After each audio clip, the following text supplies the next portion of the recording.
but it'll be instructive moving forward. Is that a message for Cuba? Mr. President. Mr. President. Mr. President.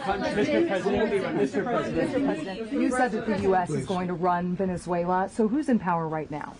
Well, we're going to be running it with a group, and we're going to make sure it's run properly. We're going to rebuild the oil infrastructure, which will cost billions of dollars. It'll be paid for by the oil companies directly. They will be reimbursed for what they're doing, but that's going to be paid. And we're going to get the oil flowing the way it should be. As you know, it was just a minor flow. It was actually a minor flow for what they have. But we're going to run it properly, and we're going to make sure the people of Venezuela are taken care of. We're going to make sure the people that were forced out of Venezuela by this thug are also taken care of. Mr. President, does the U.S. running the country mean that U.S. troops will be on the ground? How will that work? Well, you know, they always say boots on the ground. Oh, so we're not afraid of boots on the ground if we have to have. We had boots on the ground last night at a very high level, actually. We're not afraid of it. We don't mind saying it. But we're going to make sure that that country is run properly. We're not doing this in vain. This is a very dangerous attack. This is an attack that could have gone very, very badly. Could have gone very badly. We could have lost a lot of people last night. We could have lost a lot of dignity. We could have lost a lot of equipment. The equipment is less important, but we could have lost a lot. And we're going to make sure that this is proper. We're there now. We're ready to go again if we have to. We're going to run the country right. It's going to be run very judiciously, very fairly. It's going to make a lot of money. We're going to give money to the people. We're going to reimburse people that were taken advantage of. We're going to take care of everybody. It's very important. We couldn't let them get away with it. You know, they stole our oil. We built that whole industry there, and they just took it over like we were nothing. And we had a president that decided not to do anything about it. So we did something about it. We're late, but we did something about it. Yeah, please. Are you explaining the exact mechanism by which you're going to run the country? Are you going to designate a U.S. official to coordinate? Yes, it's all being done right now. We're designating people. We're talking to people. We're designating various people, and we're going to let you know who those people are. That would run Venezuela? Well, it's largely going to be, for a period of time, the people that are standing right behind me. We're going to be running it. We're going to be bringing it back. It's a dead, you know, I talk about a dead country. A year and a half ago, we were a dead country. Now we're the hottest country anywhere in the world. We're a country doing better than any country anywhere in the world. And it required leadership. Venezuela has a lot of bad people in there, a lot of bad people that shouldn't be leading. We're not going to take a chance that one of those people take over for Maduro. So you can look at, and others, we have fantastic people, including people in the military. So we're going to have a group of people running it until such time as it can be put back on track, make a lot of money for the people, and give people a great way of life, and also reimbursement for people in our country that were forced out of Venezuela. Rubio would be... You said earlier today that you weren't going to back Machado to come back and be the opposition leader in your Fox and Friends interview. And then you also mentioned the vice president of Venezuela. Are you going to work with the vice president of Venezuela, or how do you foresee the relationship going? I understand she was just sworn in, but she was, as you know, picked by Maduro.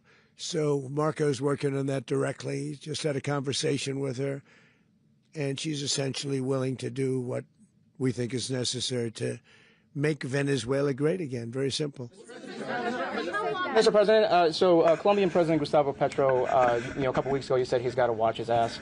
And today he said he's not concerned about anything happening to him in the aftermath of this operation. So just what your message is about that. Well, he has cocaine mills. He has factories where he makes cocaine. And, yeah, I think I stick by my first statement. He's making cocaine. They're sending it into the United States. So he does have to watch his ass.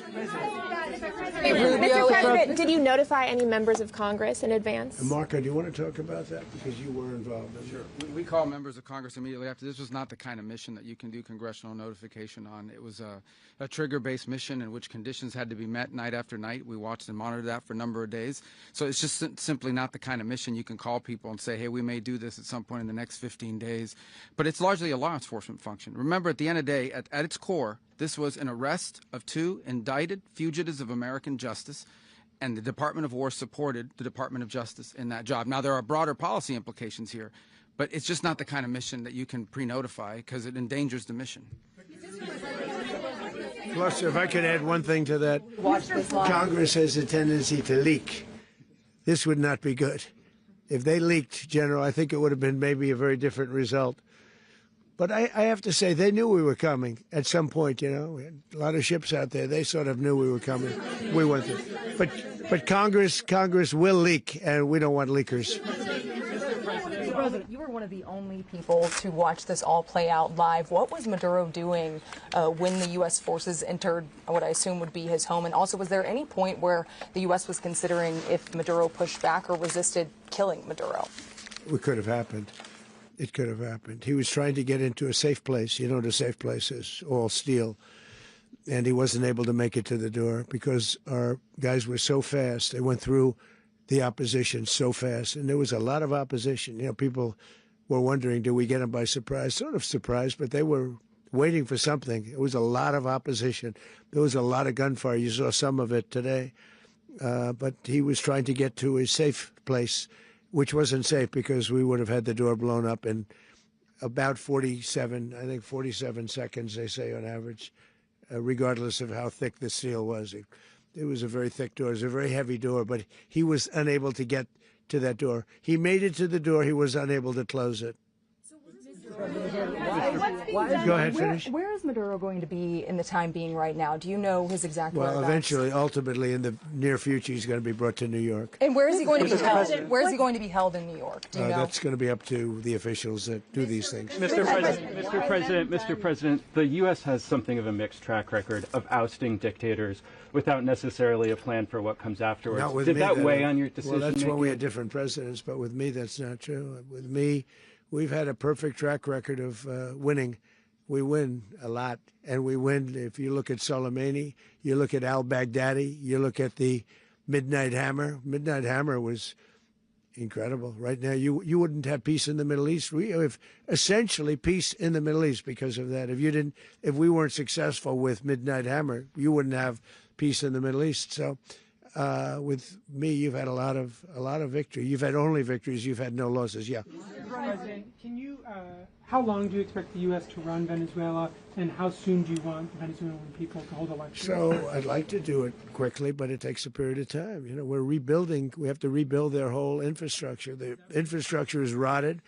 It's actually very dangerous. It's blow-up territory. Oil is very dangerous. It's a very dangerous thing to take out of the ground.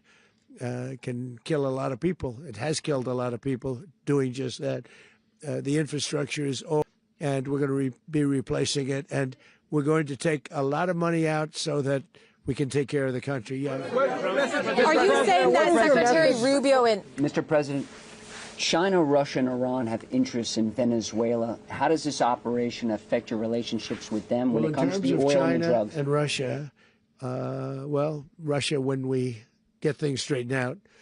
But in terms of other countries that want oil, we're in the oil business. We're going to sell it to them. We're not going to say we're not going to give it to them.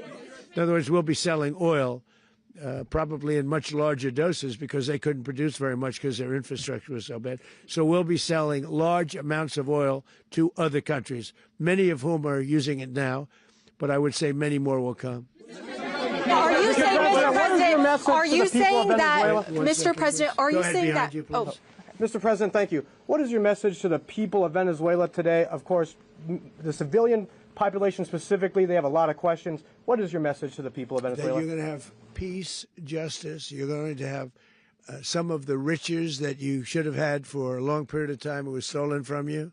But you're going to have peace, and you're going to have safety. You're going to have justice. You're going to have a country. You're going to have a real country. You're going to have potentially a great country. You know, if you go back 20 years, maybe even a little longer ago, that was a great country, and they destroyed it. Remember I said that if we lose this election, the United States will be Venezuela on steroids. That's what would have happened. Had we lost the election, the 2024 election, we suffered so badly. When you look at the border from 2020, what they did, what Joe Biden administration did to our country should never be forgotten. But if we had to go through another year of that, we would be exactly where Venezuela was in terms. I used to say, if they win, we're going to be Venezuela on steroids, and that's what would have happened.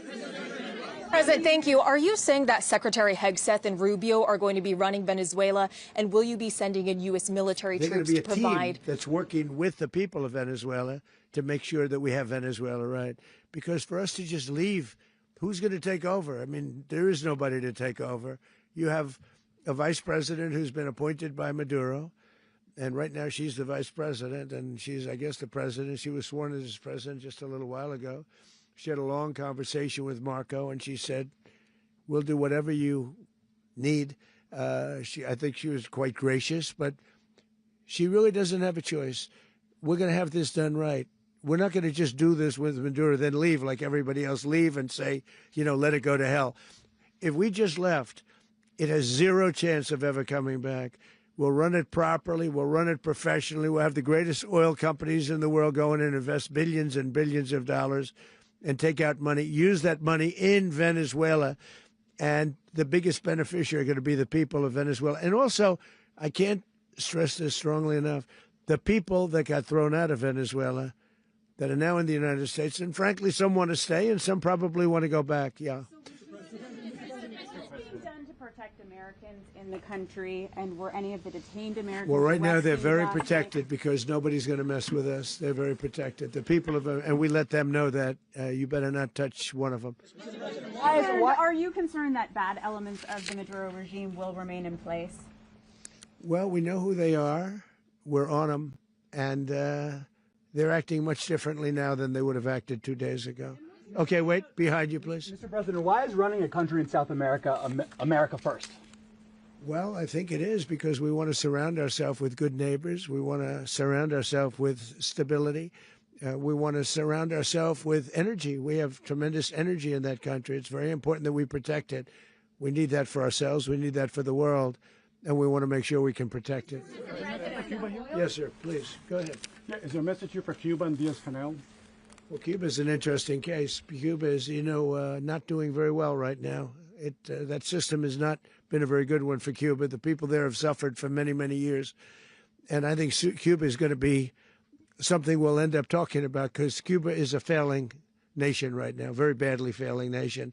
And we want to help the people. It's very similar in the sense that we want to help the people in Cuba, but we want to also help the people that were forced out of Cuba and living in this country. Do you want to say something about that, Marco, please?